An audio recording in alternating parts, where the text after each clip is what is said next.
Hey, what's going on, everybody? It's Chris with InsideTheU, back here again, practice number 8. So today's practice, no viewing period today, but head coach Mario Cristobal did speak to reporters afterwards, as well as 4 players. 3 wide receivers in Jacoby George, Isaiah Horton, and Sam Brown, as well as defensive back Jadis Richard. So I'll have videos on coach and the players, what they had to say, as always, so definitely check that out. Also, on today's practice, there were some former players here. I saw Antrell Roll, Jimmy Graham, William Joseph, Rohan Marley, so good to see those guys on campus and continuing their support of the program.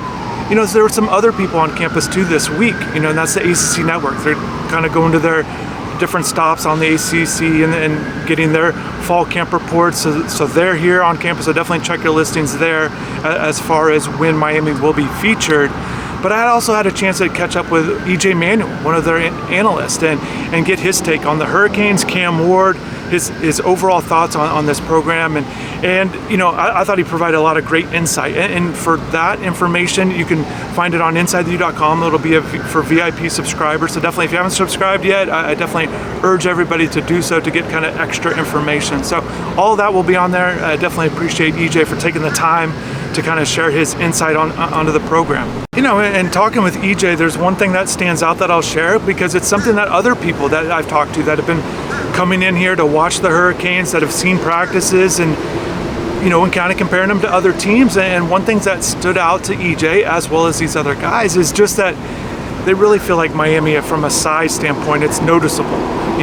There's guys that literally stand out to them, that they've got good size, and it's not just offensive line or defensive line, but just kind of across the board. And that's not a surprise, because when Coach Cristobal got here, it was a point of emphasis, and then you're seeing it right now with some results with again, their size of their players, particularly up front with offensive line. But again, running back, they're going to have a big running back. They got 2 of them this year. They've got different, they've got better size at wide receiver there. So they've just been able to kind of get more size, and the defensive line certainly has some good size. And I do want to share some things on the defensive line that I've been picking up on, and also kind of going back on some conversation with Alex Mirabal that I shared after the 7th practice. And talking with Coach Mirabal, because Cristobal said it too, is just that with Akeem, the strength is there. They feel like on the offensive line that they're going against a player that's a bit stronger than what they've seen in the past with him. And Coach Cristobal mentioned that his strength has also improved. So that's something on a physical standpoint. Obviously, all eyes are on his injury and his health and being ready and being available. But he's showing more strength. And again, the offensive line is noticing it. And to me, when I hear about the strength, with what he's did in particular, we've seen it a little bit at Miami, but also West Virginia, and thinking about kind of how this team is shaping up with the guys they do have at defensive end. I wouldn't be surprised if they feel like Mesidor can play inside, play some defensive tackle this year, and kind of mix things up, especially, if they don't feel comfortable with how things are going with their first 2 guys that look to be the projected starters in Simeon Barrow and CJ Clark.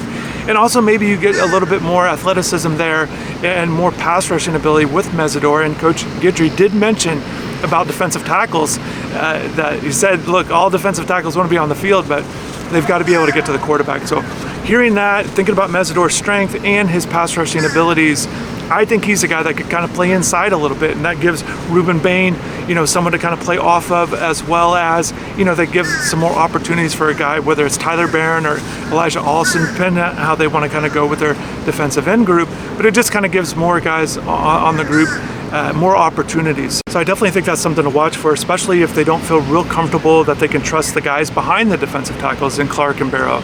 So we'll see. Anthony Campbell looking to kind of make a jump, make an impact after just playing 1 game a year ago. So we'll see how that plays out, certainly at the defensive tackle position. But what I'm hearing, the defensive line is really having a really good fall camp, and they're really making it difficult on the offense. A few things with the wide receivers. Again, I want to start with Jacoby George. He mentioned that he's been out a little bit, and with that, he was asked a follow-up question by Adam Lichtenstein of the Sun-Sentinel about what the injury was, and Jacoby just said he tweaked his finger. So maybe something to watch for, maybe not, but just something that Jacoby noted after practice today. And I think Jacoby, he's certainly was very excited about Saturday's scrimmage, about what he's looking forward to, and he just says he wants to put on a show. So we'll see. I'm expecting it to be closed, but I'm expecting spectators, certain people to be there, and hopefully we get some good reports out of the scrimmage, how things are going, good and bad. So we'll see how that that goes on Saturday, but certainly it's a great opportunity for a lot of guys,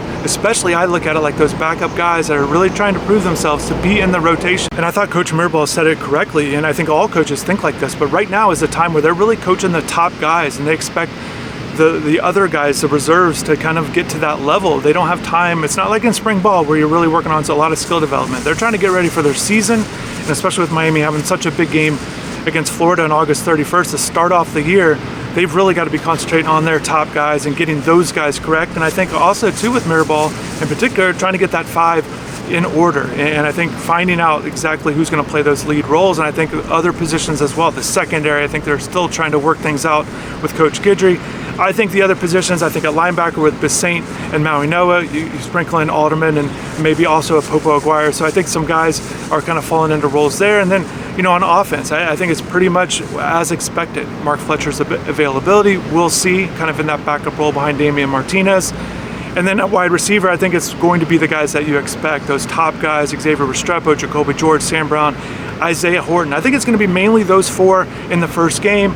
We'll see if the young guys can kind of get in there, but I think it's going to be those 4, and they're going to kind of roll with that. I also think too with the young guys, even if they don't get an opportunity for that first game, I think those next few games in the non-conference schedule will give them a better opportunity. But I think it's going to be, I think that's just what you're looking at. And then at tight end, it's kind of the main guys you're expecting. Elijah Arroyo, Cam McCormick, and Riley Williams, I think will be the main guys. Elijah Lofton could be another young guy, maybe not in the first game, but also as the season goes on, especially in the early portion, could be a guy that earns a role because they certainly like a lot of things that they have seen in Lofton.